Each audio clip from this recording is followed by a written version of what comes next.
Hey everyone, it's Stephanie here, and today I have a card to share that features some of the stamps and dies that recently came out as part of the Simon Says Stamp summer release. So for this card, my main two images are going to be the All Seasons tree die, which is pictured here, as well as the Stinking Cute stamp set, which has the fun little skunk image, which you'll see shortly in the video. So to start off my card, I've just went ahead and die cut the tree out of 3 shades of cardstock. I've used the brown, which is going to be the trunk of the tree, and then I've also used 2 shades of green, a darker and a lighter color. When you get this die, you get the tree image, and then you also get 3 smaller leaf dies, which is what I use to die cut the lighter green, and those work perfectly to just adhere underneath of the tree leaves once everything is punched out, since they have those great open areas. So I'm just going ahead and using a glue pen and adding the glue onto the back side of those little leaf images there and adhering them directly on top of the brown, and then adding the lighter color underneath so that they show through. So now here the tree is completed, and I've went ahead and added all of those green pieces to both the front and the back, and I also did the little tree buds. It took a little longer to cut out the tiny little pieces, but I think it added to the tree and made it look completely more realistic than if I hadn't did those. So now what I want to do is I want to create a Polaroid picture showing the tree as well as the skunk image. So I just stamped the Say Cheese Polaroid stamp from the Lawn Fun set, and I didn't get a complete stamp there, so I'm just using a black marker to color in that line where it didn't fully stamp. And what I've done is I'm just going to keep one of the Polaroid images completely together for the bottom base part of the image, and then I went ahead and cut out the inner part of a second one, which will fit perfectly inside of that stamped one now because it's the same image, just cut out smaller. And I'm going to work on that smaller piece and create all of my picture onto there so that when it's completely finished, it'll fit perfectly onto that Polaroid stamp set. So now I've just kind of placed my tree, made sure that I like that it's going to fit how I want it to, and now that I know that it does, I need to get my skunk stamped and then get him colored so that he can be adhered to the card as well. So I'm just going to stamp him onto Nina cardstock because I want to color him with Copics. So I'm going to use Memento Tuxedo Black ink for the stamping, just because that's the ink that you want to use if you're going to be coloring with Copic markers. And I'm just going to stamp him to the side there of that Polaroid picture because eventually the Polaroid stamp there is going to be cut out, so it's not going to matter, and I'm not going to need this little extra piece of paper. So I have some various shades of gray Copic markers. I believe I have W2, 4, 6, and 8, and then I also have C1, which is just going to use, I'm just going to use that to kind of accent the white areas on the edges of the skunk. So I'm not an expert when it comes to Copic coloring by any means. I just kind of do what I feel works.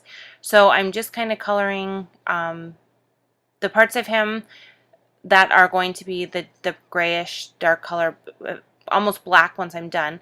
I'm coloring the whole area of him with the lightest Copic marker. And I don't have to be super careful on the edges because I'm going to cut him out. So I do kind of go out of the lines a little bit, but it's not going to matter once he's cut out there. So now I'm just kind of layering the different shades and just kind of leaving some areas where shadowing might be on him, and just kind of I just keep adding it on, and as I go, and then once I kind of have all the dark where I want, I just take the lighter colors and the medium colors and then just went back over them to completely blend them how I wanted to. And then once I had all the gray area done, I just kind of did a little bit of shading around his stomach and the white strip in his tail, and then just added the blush color, I believe it's R20 I used to do his nose. And then I'm just going to go ahead and cut him out, and then take my Memento black marker with the brush tip end and just kind of go around the edges of that image so that you don't see any of the white cardstock showing through. This just makes your stamped image look complete, and just kind of finishes it off and helps it stand out once you adhere it onto your project. So now I have the tree, and now the skunk is going to fit perfectly, and it is exactly how I thought it would look in my head, so yay. So now that I have that all set, I decided that I wanted to put a little bit of color onto that background piece just because it should be sky. So I'm just going to go ahead and take my Tim Holtz craft mat with my Tumble Glass Distress ink.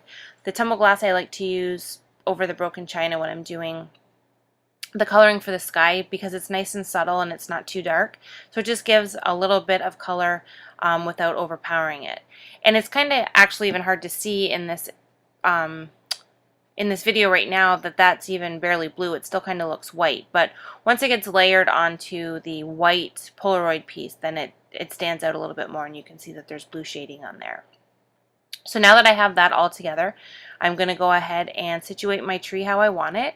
And I'm just going to adhere that directly onto this piece with the same glue pen that I used to adhere all the leaves, just because I want to make sure I get glue onto all the leaf areas as well as all of the inside pieces of the tree there, so that everything is fully adhered and nothing is going to come off once I have it on there. And I'm just going to work on a piece of scratch paper because the leaves kind of go off the edge and I just didn't want to get glue on my craft mat.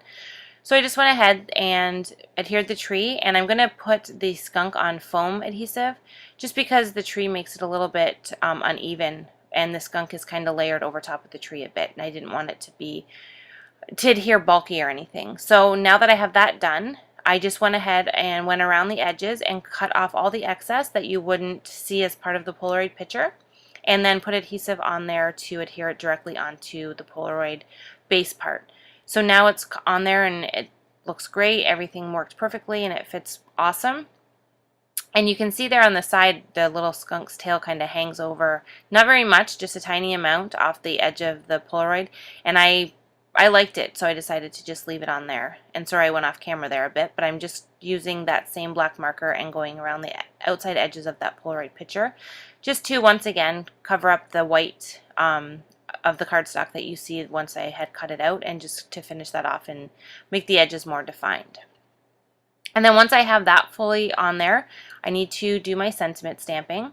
So I decided to use the sentiment stamps that come with the skunk image in the little Stinkin' Cute stamp set. And I like that it has different words that play together so that you can use some on the outside as well as some on the inside of the card. So I decided to use the Sometimes stamp, and then I just used a Copic multi-liner pen and added 3 little dots at the end of Sometimes.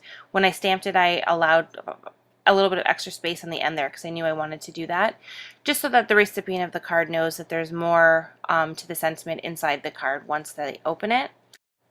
And so the inside just says, "This stinks, missing you already." And then to finish off the card, I just added some twine to the bottom of the Polaroid and then adhered it to a card base that I had a piece of pattern paper already adhered to. So thanks so much for watching, and we'll see you later this week with another video.